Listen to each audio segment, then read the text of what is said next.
자, 오늘은 278쪽. 지난 시간에 촬영했던 게 날라갔어요. 근데 수업은 했잖아. 그래서, 나중에,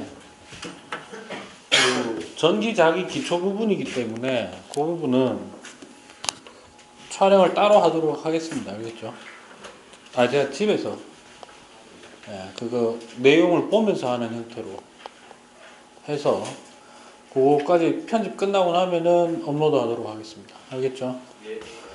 오늘은 그 전자기 유도에 대한 내용 하도록 하겠습니다. 교과서는 278쪽부터.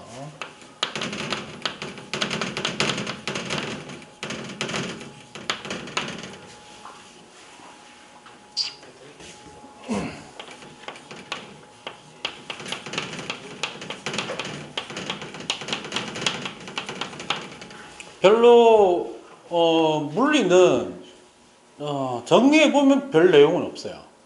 양이 많지는 않대요. 근데 아무래도 좀 까다로운 공식이 있고, 그 다음에 원리 파악에 있어가지고 아무래도 전기자기는 눈에 잘 안 보이죠. 눈에 안 보이는 거를 논리적으로 좀 얘기하기가 좀 얘기를 한다 하더라도 감각적으로 오지 않는 경우가 많습니다. 그래서 일단 서론에 해당하는 내용을 조금 얘기하고 난 다음에 정리를 쫙 해드릴게요. 알겠습니까? 대신 좋은 점은 있어요. 뭐냐면 규칙성이 확실하기 때문에 패턴을 하나만 익혀놓으면은 나머지는 자동적으로 해결된다는 측면이 있습니다. 그래서 다행인 거는 통합과학 책에 나오는 형태의 내용으로만 구성이 돼서 시험 문제가 나오면 문제는 대단히 단편적으로 나온다. 되게 뭐 복잡하거나 그런 건 없기 때문에 일단 전기하고 자기가 별도의 영역으로 생각되던 시절에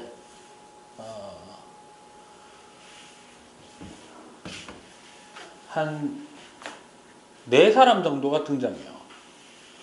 순서는 나도 기억이 안 나. 웨르스테드라는 사람, 그 다음에 여러분 잘 알고 있는 이름도 하나 있습니다. 좀 들어봤던 이름, 패러데이. 그 다음에 렌츠, 그 다음에 맥스웰. 이 4명이 좀 전자기 또는 뭐 전자기 파 이거하고 좀 관련 있는 사람들입니다. 방금 얘기했던 4사람의 공통적인 어떤 뭐라고 해야 될까요? 관심사라는 거는 관심사라고 해도 되고 그들이 정리해 놓은 내용은 결국에는 뭐냐면 전기하고 자기는 항상 동시에 일어난다라는 겁니다. 예를 들어서 이런 얘기예요. 내가 어떤 조건이 갖춰진 환경에서 인간이 전기를 들고 전기를 변화시키면 뭐가 생기고 자기장이 생기고 또는 자기장의 변화가 발생하고 또는 내가 자기장이나 자기력에 어떤 변화를 주게 되면 뭐가 발생한다? 전기. 그러니까 전기가 발생했느냐 안 했느냐에 대한 기준은 전류의 유무입니다. 뭐라고요? 그러니까 정확하게 얘기하자면 자기장에 어떤 변화를 주면 사실은 그거에 따른 전압이 발생해요. 뭐라고 한다고? 이때 이 전압은 전원 장치가 없음에도 불구하고 발생하는 거예요. 쉽게 얘기하면 내가 자석을 하나 들고 막대 자석을 하나 들고 진짜 말 그대로 도선이 하나 있다 합시다. 뭐가 있다? 그냥 도선 하나 놔두고 자석을 그 근처에서 어떻게 하든 뭔가 이래 움직여요. 됐나? 그래서 그 자석의 자기장 영역권 안에서 혹은 자석은 가만히 놔둔 상태에서 내가 도선을 움직이든지 혹은 도선은 가만히 있으면서 뭐 자석을 움직이든지 그러니까 이때 뭔가 변화가 일어난다라는 건 어떤 의미냐 하면 상대적인 위치 변화가 있어야 돼요. 뭐가 있어야 된다고? 예를 들자면 이런 거야. 이거도 되고 이거도 되는데 이거는 안 된다는 거예요. 둘 간의 상대적 위치에 변화가 있어야 됩니다. 됐니? 그럼 이러한 변화가 생기면 이게 도선이라고 하면 지금 여기에 전원 장치가 있나 없나? 건전지 또는 혹은 뭐 코드 이런 게 콘센트 있어요 없어요? 없음에도 불구하고 뭐가? 실제로는 전압이 걸립니다. 뭐 걸린다고? 전압이 발생하는데 이때 전원 장치가 없이 오로지 자기적인 어떤 변화에 의해서 발생한 전압을 유도 기전력이라고 얘기합니다. 뭐라고 한다고요? 유도 기전력. 유도 기전력은 웬만하면 다 발생합니다. 됐니? 근데 전류는 반드시 생긴다는 보장은 없어요. 왜 그럴까요? 이게 저항이 너무 크면 전류가 안 흘러요. 도선 자체에. 그러면 우리가 얘기하는 동안에는 이제 저항은 어느 정도 어떤 거? 되게 작은 놈을 얘기를 하는 겁니다. 됐습니까? 쉽죠? 별거 없죠? 그러니까 이런 거예요. 그걸 좀 이제 스토리 라인을 조금 구성해 보면 패러데이가 알아낸 게 뭐냐면 이거예요. 자기장 근처에서 전기 가지고 장난을 쳤더니 자기장이 변화하는 사실을 알았어요. 네. 그러니까 뭐냐면 이거야. 그걸 어떻게 눈으로 확인했냐. 웨스테드도 마찬가지예요. 나침반을 놔두고 뭘 놔두고? 나침반이 항상 어떤 일정 방향을 향하고 있다는 건 실제로 우리 공간에 누가 있다? 지구 자기장이 존재하고 있잖아요. 그럼 지구 자기장이 형성되어 있는데 그 근처에서 내가 전기 회로를 가지고 스위치를 들고 스위치를 ON 하면 어떻게 돼? 전류가 흐르잖아. 흐르는 동안에 얘가 나침반이 변하더라는 거예요. 쭉 변화된 상태로 딱 끄면 또 어떻게? 정상으로 돌아오고. 그러니까 그거를 패러데이나 후에 사람들이 이제 뭐라고 생각을 했냐면 그거는 전류 때문에 뭐 때문에? 전류 때문에 전류에 의해서 새로운 자기장이 만들어진 거예요. 그래서 근원체가 다른 두 자기장이 만나게 되면 자기력선에 왜곡이 생기게 되고 자기력선에 왜곡이 생기게 되면은 좀 센 곳에서 약한 곳으로 균형을 이루기 위해 밀어내는 힘이 작용하게 됩니다. 됐습니까? 이거를 전자기력이라고 합니다. 뭐라고 한다고? 전자기력. 그럼 전자기력은 이거지. 내가 뭐를 공급했어? 전기 에너지를 공급했더니 자기력에 의한 뭐? 운동 에너지가 발생합니다. 뭐가 발생한다고? 운동 에너지가. 됐나? 그런데 물리학자들은 항상 뭐를 생각하느냐 하면요. 정확한 내가 표현법은 내가 기억이 안 나는데 굳이 좀 쉽게 이해하자면 이런 거예요. 균형 논리를 펴요. 항상. 평균, 평형. 그러니까 뭔가 어느 한쪽에서 플러스가 있었다면 우주 공간에서 반드시 어떤 공간이 생긴다. 마이너스인 부분이 생긴다라는 거예요. 그와 비슷하게 또 어떤 게 있냐면 방금 얘기했는 전자기력은 뭐를 투입했더니 전기를 투입했더니 자기적인 현상으로 나타난 거잖아. 맞아? 그래서 물리학자들이 전자기학을 연구하던 사람들이 머릿속에 아이디어를 떠올린 거예요. 뭐라고? 반대의 경우도 있지 않을까? 그러니까 뭐 자기장을 뭐 자기력이나 내가 그거를 어떤 형태로든가 공급을 하면 통제 컨트롤 할 수 있으면 뭐의 변화를 이끌어낼 수도 있겠다. 전기의 변화를 이끌어낼 수도 있겠다. 그 말은 바꿔 얘기하면 변화를 이끌어낸다는 얘기는 전류가 없던 공간에 뭐 전류를 발생시킬 수도 있겠네요. 말 그대로 전자기 유도의 가장 큰 개념은 바로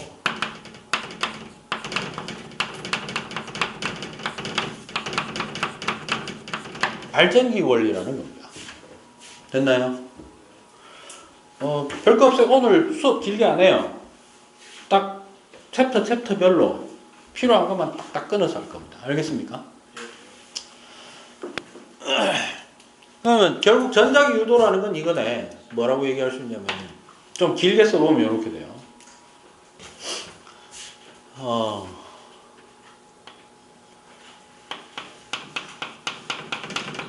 도선을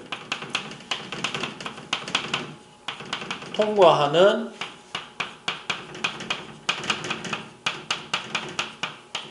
자기력선의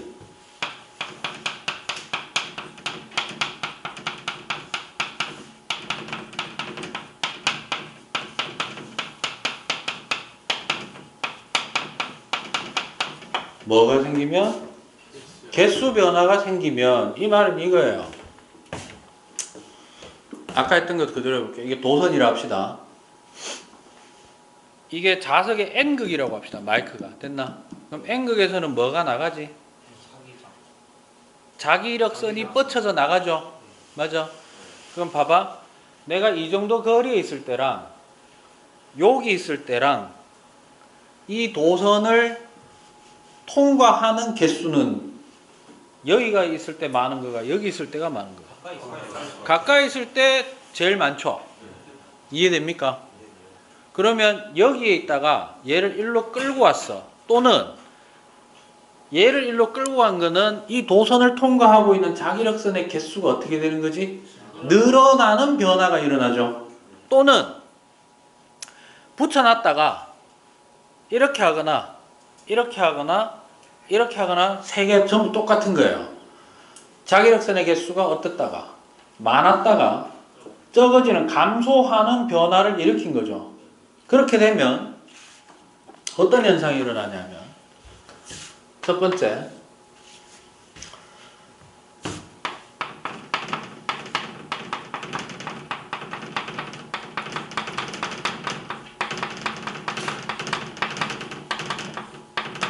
뭐를? 자기력선 개수 변화를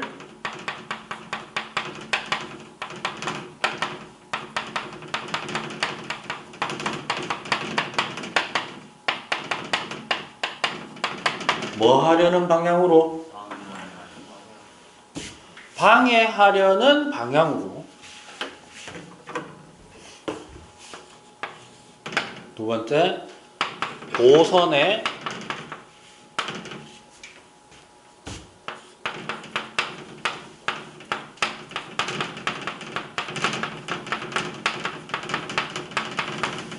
뭐가 유도되도록? 요거도 요렇게 얘기할게요. 봐봐. 여기가 무슨 극이라고? N극이요. 알았어요? 그럼 잘 봐. 이 도선을 가까이 있다가 내가 멀리 떨어뜨렸어. 알았어? 이걸 방해하려면 어떻게 해야 되노? 못 나가게 얘한테 어떤 힘이 작용해야 돼? 인력이 작용해야 되지. 그러니까 가만히 있을 때는 그런 게 있어 없어? 없어요. 근데 이거 땡기기 시작하는 순간 얘는 N극이야. 그러면 이쪽으로 향하고 있는 이쪽 면에 뭐가 생긴다? S극이 생기고 이쪽 면에는 당연히 반대쪽은 N극이 생기겠죠.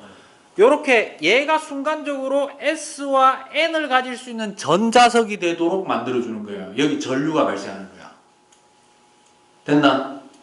다시 얘가 N극이야. 얘를 쭉 멀리 당기면 얘를 못 나가게. 왜냐하면 그 멀어짐에 따라 얘를 통과하는 뭐가 생겨? 자기력선 개수의 변화가 생기잖아. 그 변화를 방해하고 막기 위해서 이 도선에 전원 장치가 있어 없어? 없음에도 불구하고 가까운 쪽에 뭐가 생기고 S극이 생기고 먼 쪽에 N극이 생기도록 이 도선에 뭐가 흐르게 된다? 전류가 흐르게 된다. 됐나? 그 전류는 땡기는 순간 그 전류를 발생시킨 전압이 있는데 뭐가 있는데? 그 전압을 우리는 유도 기전력이라고 얘기를 하고 그 유도 기전력에 의해 흐르는 전류를 우리는 유도 전류라고 얘기를 합니다. 됐습니까? 반대로 이번엔 도선 일어나도 돼. 알았어? 됐어?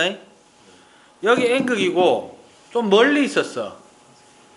가까이 오면 하여튼 가까이 오든 멀어지든 상대적인 움직임을 어떻게 하려고 한다? 방해하려고 한다. 다가온다. 오지마 하려면 여기 뭐가 세야 돼? 그렇죠. 같은 N극이 서고 이쪽이 S극이 되는 전자석이 될 수 있도록 이 도선에 뭐가 흐르게 된다? 전류가 흐르게 됩니다. 됐습니까? 그래서 도선의 자극이 유도되도록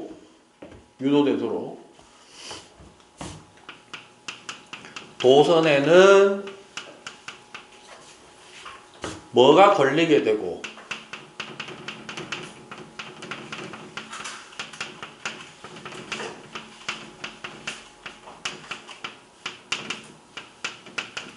유도 기전력이 걸리게 되고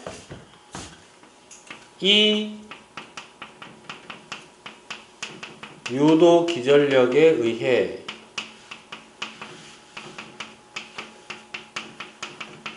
도선을 따라 흐르는 전류를 뭐라고 한다?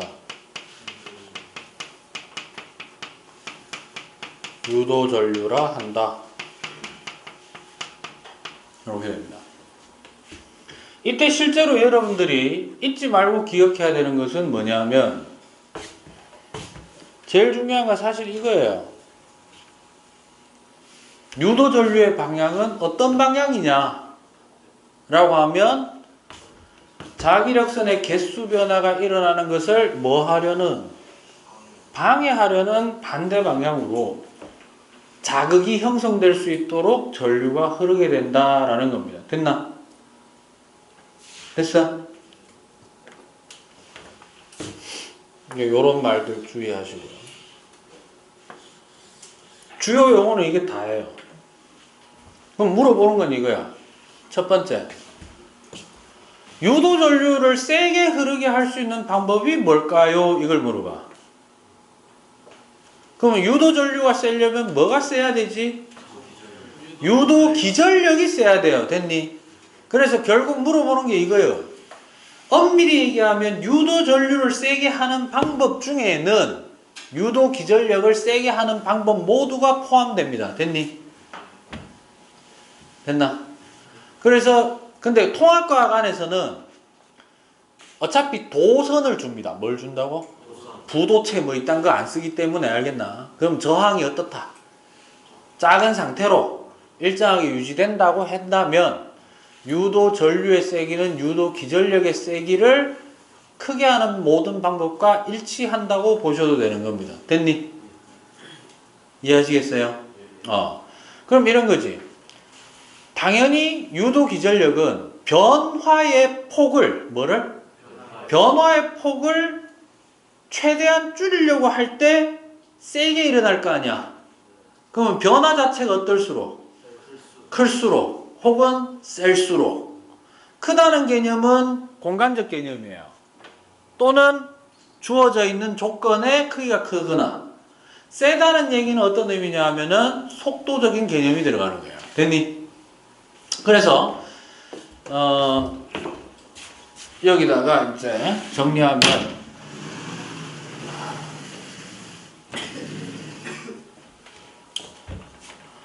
첫 번째,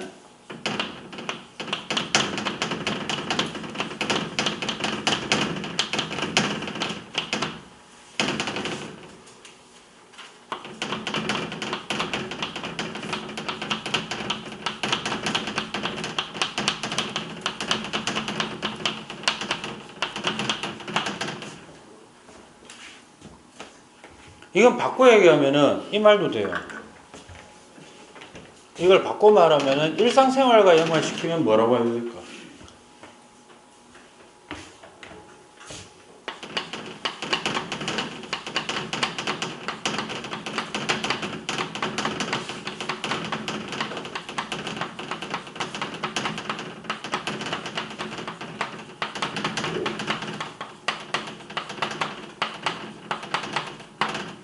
이해되나? 왜냐면 어차피 이 원리가 뭐의 원리이기 때문에? 발전기 원리이기 때문에. 발전기의 목적은 단 하나잖아요. 가급적 전류를, 그러니까 전기 에너지를 많이 생산하는 거잖아. 같은 시간 동안. 맞아? 하나하나 해볼까요? 첫 번째로는요, 놓여져 있는 자석이 센 자석일수록 N극에서 나오는 자기력선의 숫자가 어떨까? 많겠죠. 그러니까 예를 들어서 이런 거예요. 여기에서 애초에 출발하는 자기력선의 수가 5개짜리인 놈과 10개짜리인 놈이 있어. 알았어? 그러면 일정 거리 이상 여기 멀리 갔더니 이쯤에 가면 이제 벗어나는 놈들이 많아. 얘를 통과하는 게 한 개밖에 없다고 합시다. 몇 개? 5개짜리면 한 개였다가 몇 개? 5개로 변하는 거고 10개짜리면 한 개였다가 10개로 변하는 거 아니야. 맞아. 그럼 당연히 같은 시간 동안 많이 움직이면 많이 움직일수록, 그러니까 많은 변화가 있을수록이니까 기존에 있던 자석의 자석의 뭐가 자기장이 어떨수록 클수록이에요. 첫 번째. 두 번째.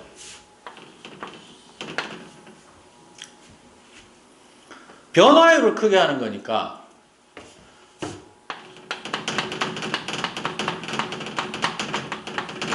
움직이는 거리가 어떨수록?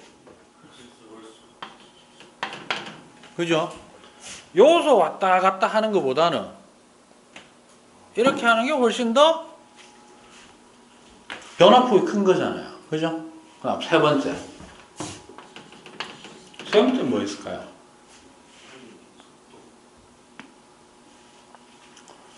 세 번째로는 예를 들어서 이래 해볼게. 이게 자석이 이래 놓여 있는데 이게 실제 도선이라고 합시다. 알겠어요? 여기서 이래 왔다 갔다 하는 거하고 이렇게 왔다 갔다 하는 거하고 어느 게 더 효과가 좋을까? 지금 요렇게 했는 게 효과가 더 안 좋겠나? 무슨 말이냐면 요래 놓고 왔다 갔다 하면요, 이쪽 바깥으로 나가는 놈은 아예 여기 걸쳐지나 안 걸쳐지나? 여기 안 걸쳐지잖아요. 그러니까 도선이 백날 자석 가까이 있어도 자기력선이 실제로 통과하는 영역에 놓여져 있어야 그게 의미가 있거든.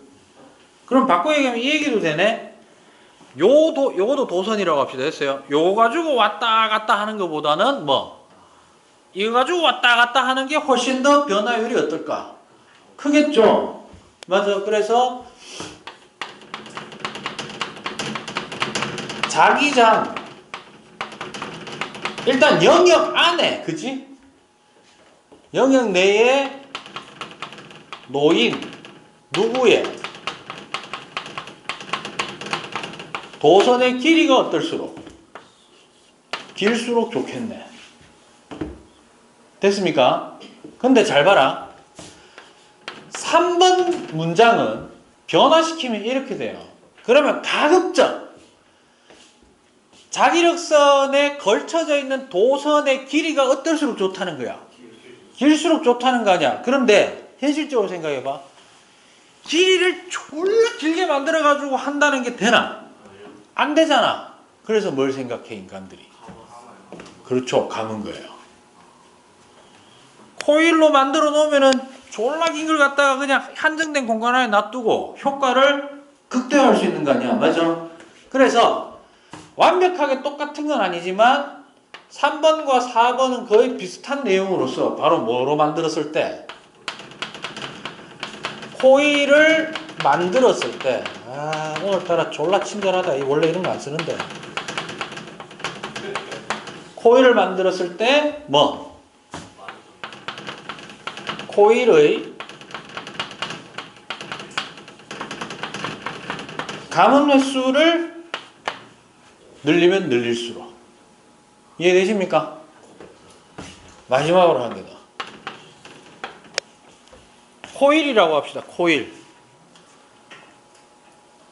이렇게 움직이는 것보다 할수록 같은 시간 동안 변화율이 지속적으로 이거잖아. 전류 생산 멈추고 전류 생산 1초 걸렸어요. 근데 0.1초 만에 하면 0.1초 만에 한번 왔다 갔다 하면은 1초 동안 몇 번? 그러면 그때마다 생산되는 전류의 양은 같다고 치면 단위 시간이 짧으면 짧을수록 생산된 총 전류의 양은 많아지는 거네. 즉 움직이는 속도가 어떻다? 즉 변화 속도가 변화 속도가 어떨수록 빠를수록이에요. 이거를 이 전체를 잘 봐. 이 전체를 간략하게 한 게 바로 공식입니다. 안병헌 쌤이 공식 몇 개 써줬을 텐데. 그죠? 맞아? 그래서 이래 돼요. 자석의 자기장이라는 것을 B라고 합시다. 뭐라고 하자고? B. 그 다음에 도선의 길이는 보통 L이라고 많이 줍니다. 됐니? 그 다음에 감은 횟수, 코일의 감은 횟수는 보통 N이라고 많이 주고요. 됐니?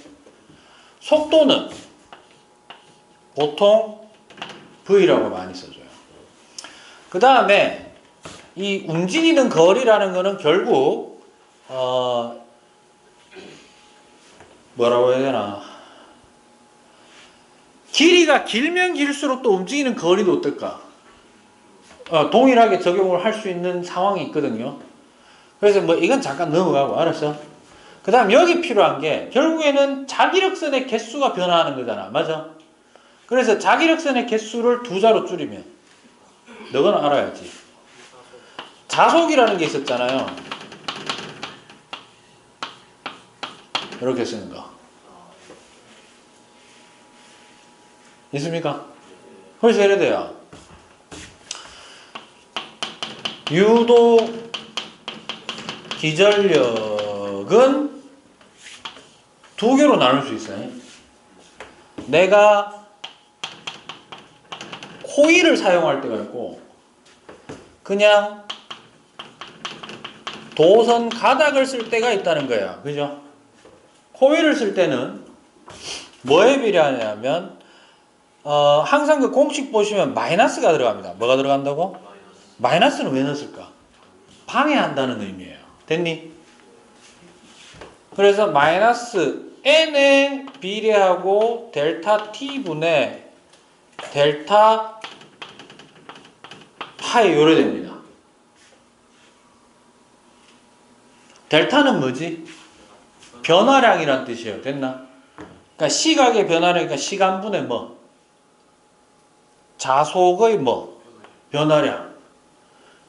그럼 이거를 다시 써보면 어떻게 되냐면 이렇게도 쓸 수 있거든요. BLV. 됐어? 코일이 움직일 때는 봐봐. 코일이 움직일 때는 여기 코일을 막 감아놨어. 알았어? 이렇게 움직인다라는 거를 도선을 폈다고 생각해보면 그만큼 도선의 길이만큼 움직인다는 말하고 같은 거잖아. 이해되십니까? 그 다음에 또 하나 관계식이 있죠. 지난 시간에 했던 거. 지난 시간이라고 얘기하면 안 되네. 아니, 어차피 새로 찍을 거니까.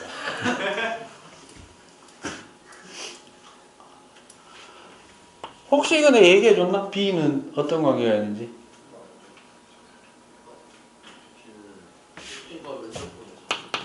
통과, 면적, 도선이면 길이 이래도 되거든. 분의 뭐? 자속이니까 이렇게 되잖아요. 맞아? 그러면 이거는 뭐라고 쓸 수 있노?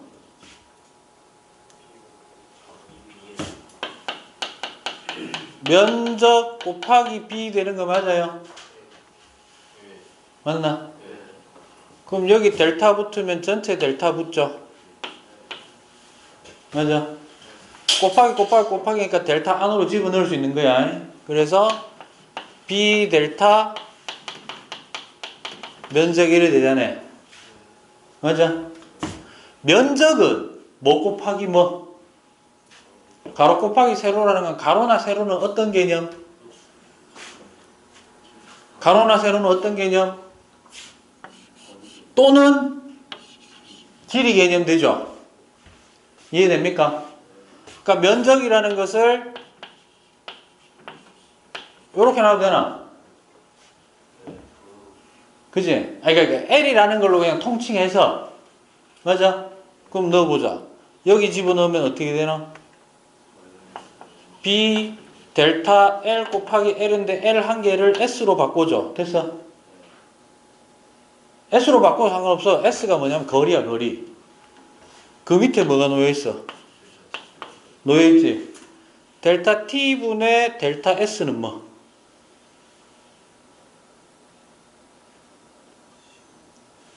시간분의 거리 되죠.